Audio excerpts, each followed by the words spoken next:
जब एक भाई सिस्टम से लड़ा तो एक लाश जिंदा हो गई।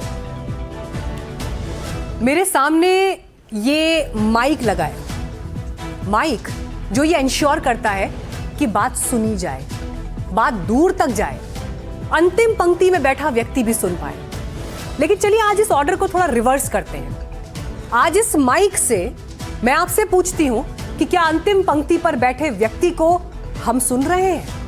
क्या हम उसकी बेबसी को समझ रहे हैं? बुनियादी चीजों के लिए जो संघर्ष है उसके, क्या हम उसे वैल्यू कर रहे हैं? शायद नहीं, क्योंकि अगर ऐसा होता तो शायद एक लाश को अपने जिंदा होने का सबूत ना देना पड़ता। क्योंकि अगर ऐसा होता तो शायद एक भाई को अपनी बहन का कंकाल खोदकर ना निकालना पड़ता। क्योंकि अगर ऐसा होता तो शायद सिस्टम हाशिए पर पड़े एक नागरिक को इतना मजबूर ना कर देता कि बहन का कंकाल कंधे पर लादना पड़े।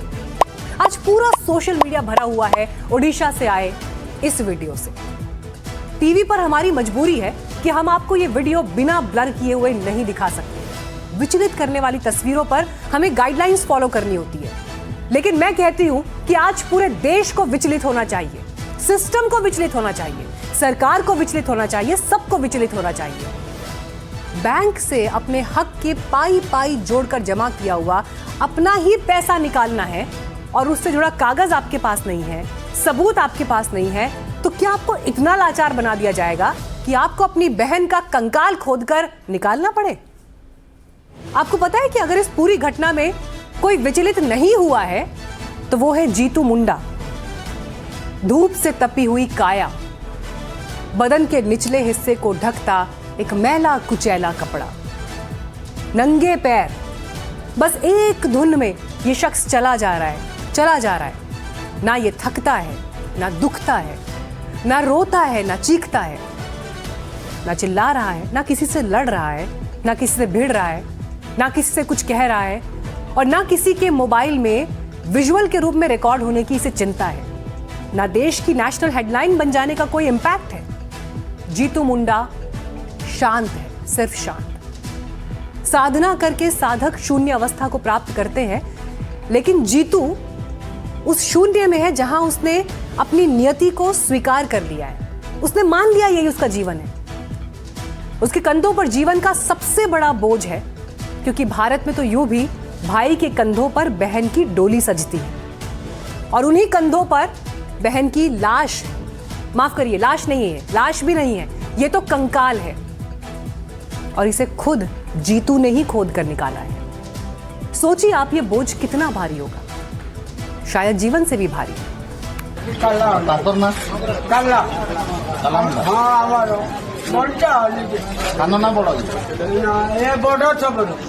जीतू की बहन कालरा मुंडा की मौत जनवरी में हुई थी और उस वक्त उसने मवेशी बेचकर कुछ 20,000 जो मिले होंगे वो कमाए और बैंक में जमा किए।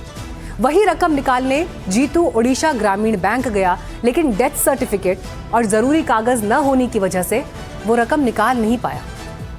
19,400 रुपए, 19,400 रुपए के लिए जद्दोजहद हो रही है।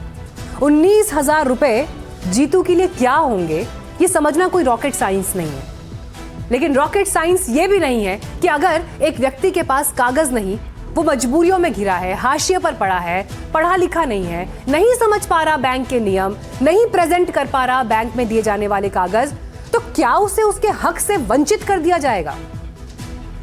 क्योंकि इससे पहले कुछ चक्कर उसने बैंक में और लगाए, सीसीटीवी फुटेज अवेलेबल है। लेकिन जब सुनवाई नहीं हुई तो उसने मरी हुई बहन की मौत का सबूत देने के लिए कब्र खोदकर कंकाल निकालने जैसा कदम उठा दिया। जबकि इसी देश का कानून कहता है, बैंकिंग सिस्टम कहता है, आरबीआई कहता है कि 50,000 तक के क्लेम में अगर नॉमिनी नहीं है, मौत होने पर अगर कोई नॉमिनी जैसी डिटेल कागज पर पहले से दर्ज नहीं है, तो 2 गवाह, मात्र 2 गवाह, या फिर अगर सरपंच वेरीफाई कर दे, उसके वेरिफिकेशन तक से काम चल सकता है। या जीतू को अगर ये प्रक्रिया समझाई गई होती, या जो भी वारिस है, उपलब्ध है, या जो भी कोई और लगे, उन्हें बुलाया गया होता गवाह के रूप में, या गांव के सरपंच को ही पूछ लिया जाता। जबकि सोचिए हमारे गांव में क्या सिस्टम है, शहर जैसे हालात तो नहीं है ना।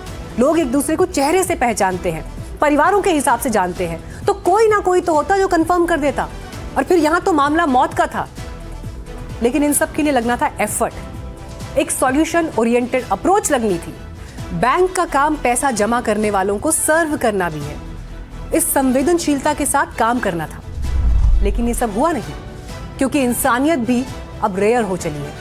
मदद और सुविधा भी कई बार हैसियत क्या है आपकी ये देख कर दी जाती है, और हैसियत के उस पैमाने पर जीतू शायद अंतिम पंक्ति पर ही खड़ा रह जाएगा, जो खबर भी तब बनता है जब बेबसी का वीडियो वायरल हो जाए। और इससे पहले आपको बता दें, पीएम मोदी ने भी इस बात पर जोर दिया कि बैंकों में पड़ा हजारों करोड़ रुपया उन परिवारों का है जिनके मुखिया की मृत्यु हो गई और परिवार को उस पैसे की जानकारी नहीं थी। देश के बैंकों में हजारों करोड़ रुपए ऐसे पड़े हैं जिनका कोई वारिस नहीं है, और ये पैसा उन मेहनती लोगों का है जो अब इस दुनिया में नहीं रहे और उनके परिवारों को इसके बारे में पता नहीं।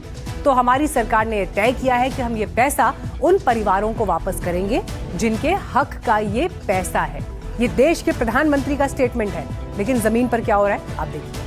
भारत में करीब 1 लाख करोड़ रुपए से ज्यादा ऐसी लावारिस या बिना दावे के पड़ी है बैंक, बीमा पॉलिसी, डिविडेंड, म्यूचुअल फंड्स में फंसे पैसे, जिसका ब्यौरा खंगाला जब हमने, तो हमें क्या पता चला उसकी डिटेल्स मैं अब आपके सामने रखती हूँ। इसी फिगर को मैं आपके सामने और तोड़कर इस वक्त रखती हूँ। बैंक में जमा है बीमा पॉलिसी का 78,000 करोड़ रुपया, फंसा हुआ पैसा है ये। डिविडेंड्स का कितना है? 14,000 करोड़ रुपया बीमा पॉलिसी से जो निकलकर डिविडेंड्स आते हैं उनसे जुड़ा हुआ। 3,000 करोड़ रुपए म्यूचुअल फंड से जुड़ा हुआ पैसा जो फंसा हुआ है। और जब आप इन चारों को जोड़ देंगे तो कुल ये रकम कितनी बन रही है उसके बाद? 1,04,000 करोड़ रुपए फंसा हुआ पैसा है ये। अब सवाल इस अनक्लेम्ड पैसे को लेकर है कि कैसे पता चलेगा और ये कैसे मिलेगा आपको। तो सरकार ने आपकी मदद के लिए 3 बड़े डिजिटल पोर्टल बनाए हैं। आज ही इन पर आप ऐसे रकम का ब्यौरा चेक भी कर सकते हैं अगर आपका पैसा भी फंसा है। सरकार ने बैंक्स के लिए उद्गम यानी unclaimed deposits gateway to access information portal बनाया है। 1 मार्च 2026 तक 18 लाख से ज्यादा लोग इसमें रजिस्टर कर चुके हैं। और बीमा के लिए बीमा भरोसा पोर्टल है। म्यूचुअल फंड्स के लिए मित्रा प्लेटफॉर्म है जहां पर जाकर आप अनक्लेम्ड रकम के बारे में जान सकते हैं। अब महत्वपूर्ण बात यह है कि सरकार आपकी पूंजी आपका अधिकार मिशन के तहत 28 फरवरी 2026 तक ही 22 लाख से ज्यादा दावों के जरिए 5,777 करोड़ रुपए वापस कर चुकी है। तो अब सवाल यह है, आपके मन में भी हो सकता है कि आपका पैसा फंसा है तो आपको कैसे मिलेगा, मृत रिश्तेदारों का क्लेम कैसे मिल सकता है। अब आपको इसकी भी जानकारी हम देते हैं, कैसे आपको अपने डेड रिलेटिव्स का क्लेम लेना है। अगर परिवार में किसी की मृत्यु हो गई और उनका बैंक खाता या लॉकर है तो आपको कुछ प्रक्रियाओं से गुजरना होगा। जैसे अगर नॉमिनेशन है तो दावे का आवेदन पत्र, मृत्यु का प्रमाण पत्र, जैसा इस केस में हुआ कि डेथ सर्टिफिकेट चाहिए था लेकिन जीतू डेथ सर्टिफिकेट नहीं दे पाया, नहीं प्रोड्यूस कर पाया। फिर दावेदार का केवाईसी जरूरी है। दूसरा ऑप्शन क्या है, अगर नॉमिनेशन नहीं है और राशि 15 लाख रुपए तक की है तो आवेदन पत्र plus death certificate plus KYC होना चाहिए। और इसके अलावा स्टैम्प पेपर पर भी इंडेमनिटी बॉन्ड यानी क्षतिपूर्ति बॉन्ड और एनओसी की जरूरत होगी। और अगर जमा राशि 15 लाख से ज्यादा है तो इन दस्तावेजों के साथ साथ एनेक्साइसी और श्योरिटी यानी जमानत का दस्तावेज भी चाहिए होगा। अब कानूनी वारिसों के बीच में अगर कोई विवाद है तो बैंक को सक्सेशन सर्टिफिकेट की भी जरूरत होगी या फिर कोर्ट का फिर इस पर आदेश चाहिए होगा।